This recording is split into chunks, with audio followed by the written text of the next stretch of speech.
America के साथ trade deal होने के बाद विश्व को और भरोसा हो गया कि जो स्थिरता के एहसास हो रहा था, अब गति का भी एहसास होने लगा है। अब विश्व के लिए शुभ संकेत। आदरणीय सभापति जी, इसका सबसे बड़ा लाभ हमारे देश के नौजवानों को होगा।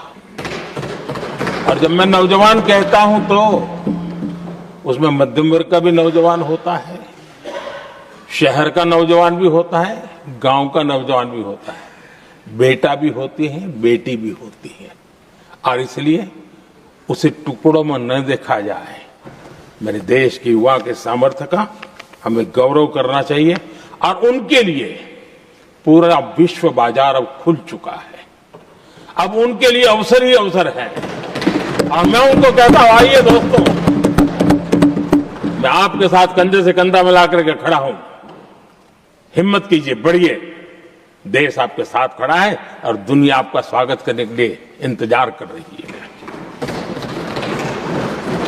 आदरणीय सभापति जी, जिस प्रकार से दुनिया में हमारे युवा प्रोफेशनल्स की मांग बढ़ रही है, इवन केयर गिवर्स की मांग बढ़ रही है, हर कोई मिलता है हमें इस प्रकार के लोग चाहिए। इस प्रकार कुछ लोग तो अपना स्पेशल ऑफिस यहां बना रहे हैं रिक्रूट करने के लिए, योग्य टैलेंट की खोज के लिए।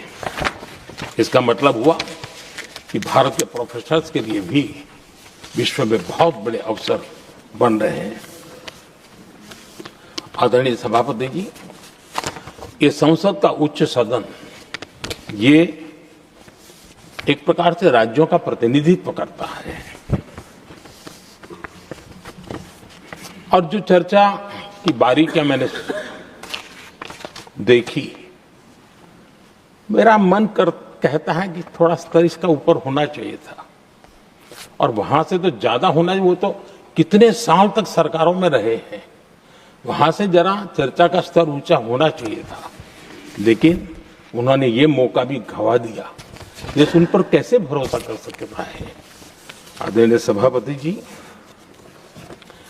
मैं कल एक माननीय सदस्य को सुन रहा था।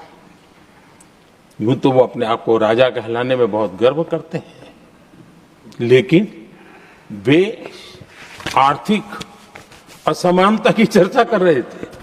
बताइए, जो खुद को राजा माने और वो आर्थिक असमानता की बात करे, तो आपको लगता है कि क्या यही देखने के बाकी रह गए थे क्या?